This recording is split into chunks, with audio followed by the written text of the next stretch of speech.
Hello, I'm Nadia and I'm joined by the wonderful Nina Mack. Hello, Nina. Hi. And we are so excited today to talk to you about really creating genuine content, right? Mhm. In a world that is obsessed by artificial intelligence.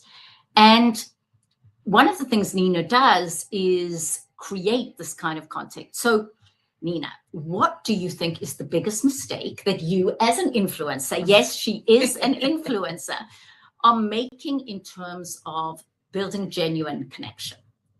I think the biggest mistake people are making is copying someone else.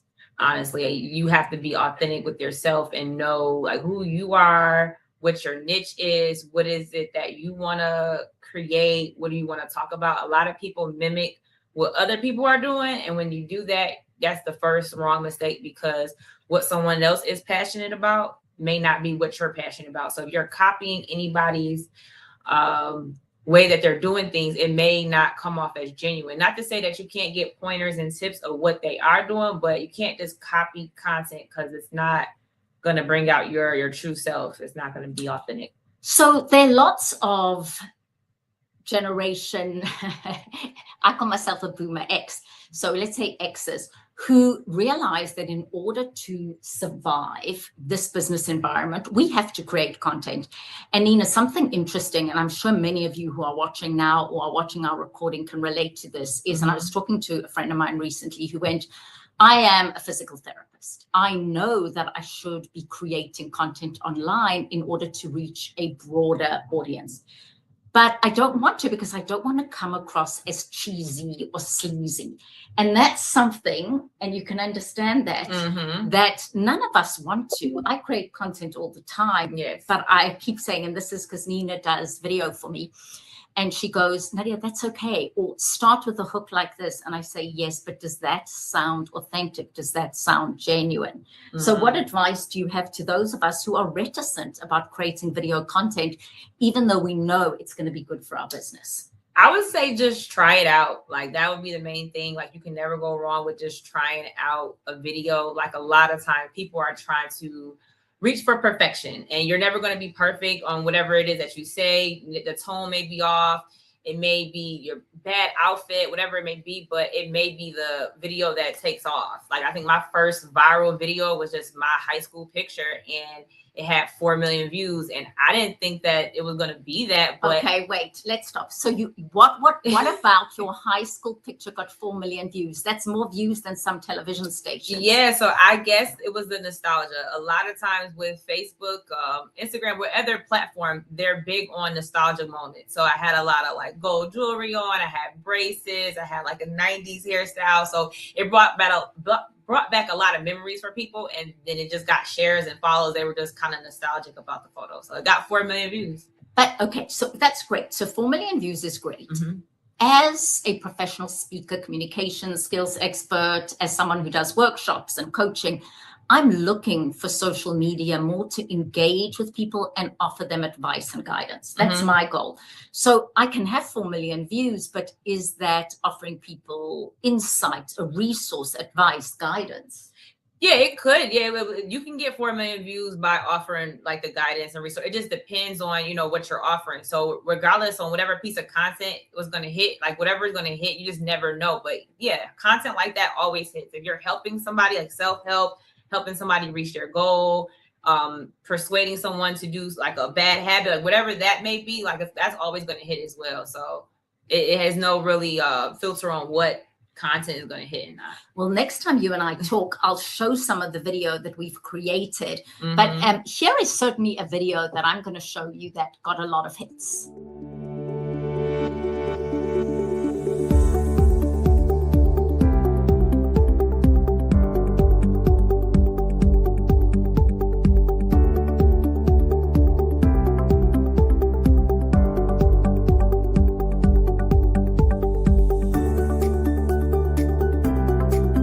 So what is virtual presence and how can you maximize and elevate yours?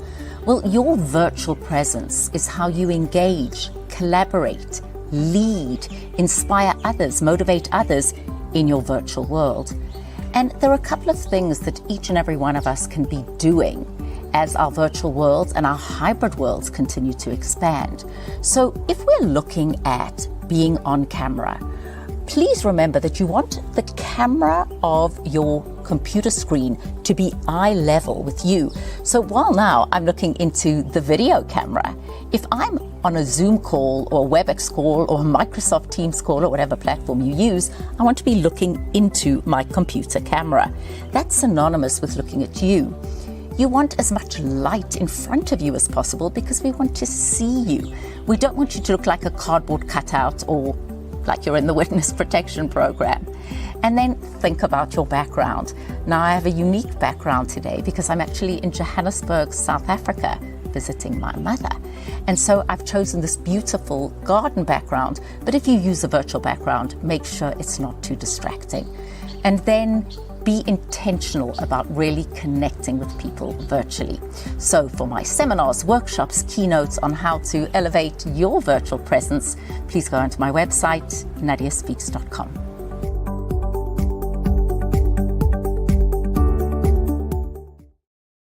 So I'm with Mack. We're talking about your virtual presence when it comes to videos per se, right, as we're talking about. And we're talking about, was that video, would you say it doesn't have to be as polished as that? Yeah, it could be anything. Like anything goes viral nowadays. So it's just really more so the algorithm hitting the video, great hook points, great captions, the right platform for the right content. There's so many factors, but it doesn't have to be any specific video type.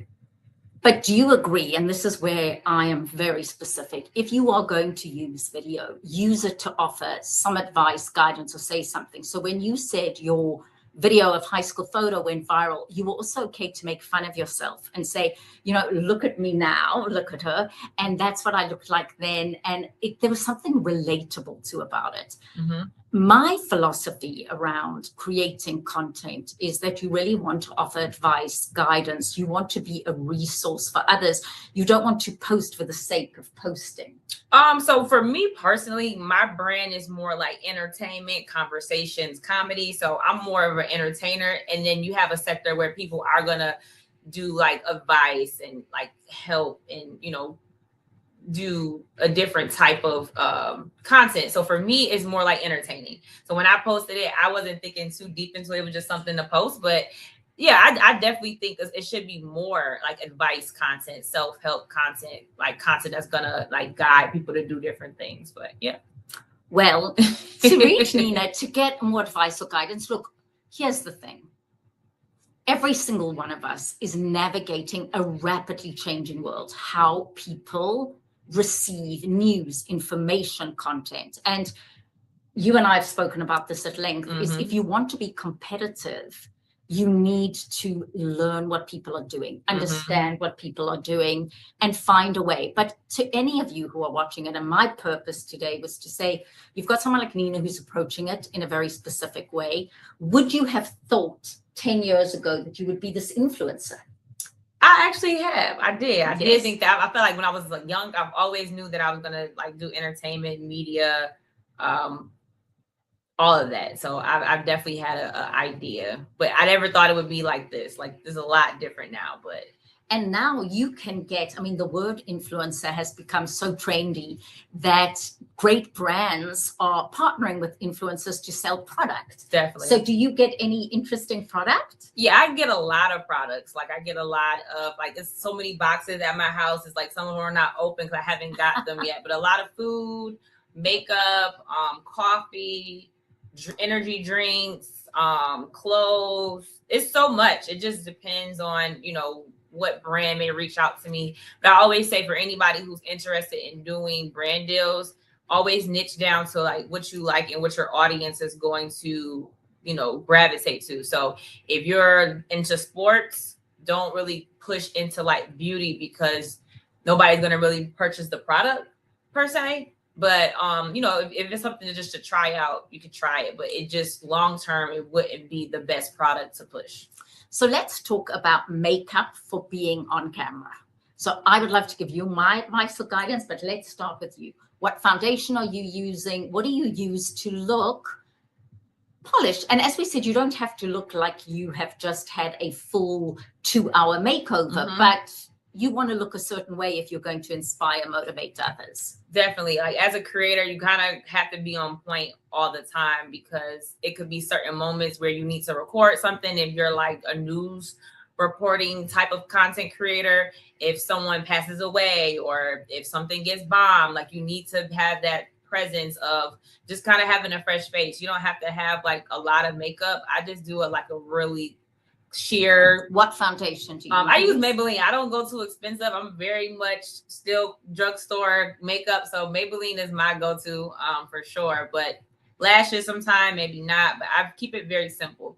If I'm doing something where I know I'm recording or I'm going to an event, that's when I'll do a full face glam. But something very simple: liner, a quick little powder, and that's it. You look very glad. My tip is always, again, it's personal, so I'm not being prescriptive, but I do agree with just a good foundation that covers well.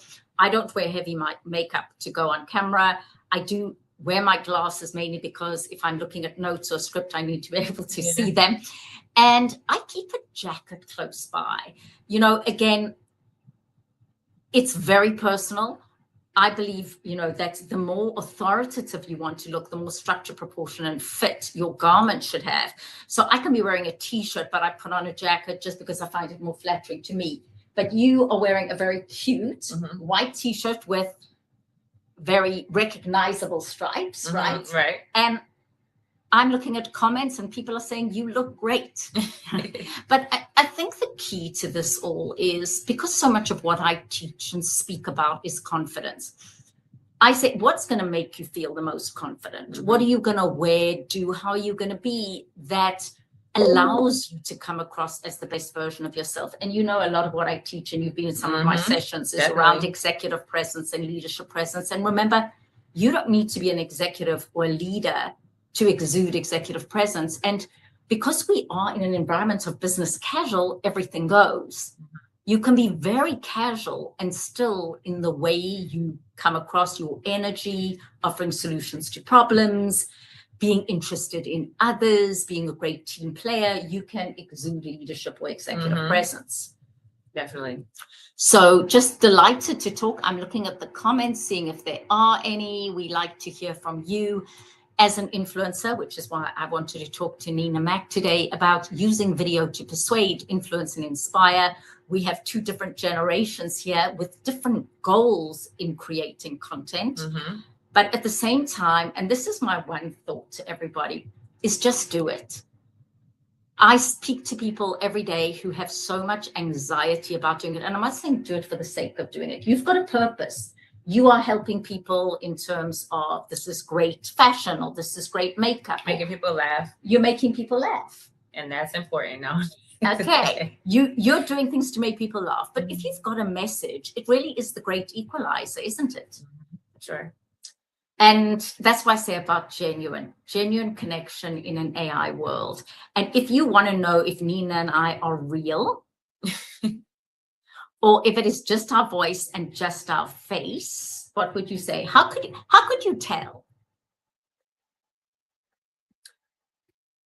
Well, put it this way. I think if this wasn't genuine, I would probably look a little more polished. Yeah, I feel like the AI, they're kind of just like, you know, they're not scratching their head, you know, so definitely. And that's the other thing is, how much AI are you using? So let the conversation continue, but I wanted to inspire you and say, and I always think of Nelson Mandela said this in a different way, and John McCain said it, but it's the concept that courage is not the absence of fear. It's the taking action despite the fear. And if it's something you want to do, go for it. You know, nothing's really stopping you, as long as, my feeling is, as long as you've got a reason for doing it. So Nina, if people want to reach you or talk to you, get more advice or guidance, how do they do that? All platforms is Miss Nina Mack, MS Nina and MACK Mack. And your Mac has nothing to do with the makeup. No. Thank you all for joining us on this lovely, it's Monday, and it can be evening, afternoon, wherever you are. Our goal is to inspire, motivate, invite you into our world and also just give you a behind the scenes look. I've just spent the afternoon creating video, trying to think of advice, guidance, insights about how I can help you. So if you've got any advice from my video or things you want to know, please reach out to me, LinkedIn, message, because a lot of the content I create is around questions that you have asked me. Final thought for the day for people who are interested in trying it but haven't started yet. Just do it. Just do it, like Miss Nadia Bishop says. Just do it. Exactly. Don't let that feeling of discomfort sabotage you. I love this concept, and I'll end with this today, is our brain is so powerful that sometimes we can't differentiate between is it uncomfortable or is it unsafe.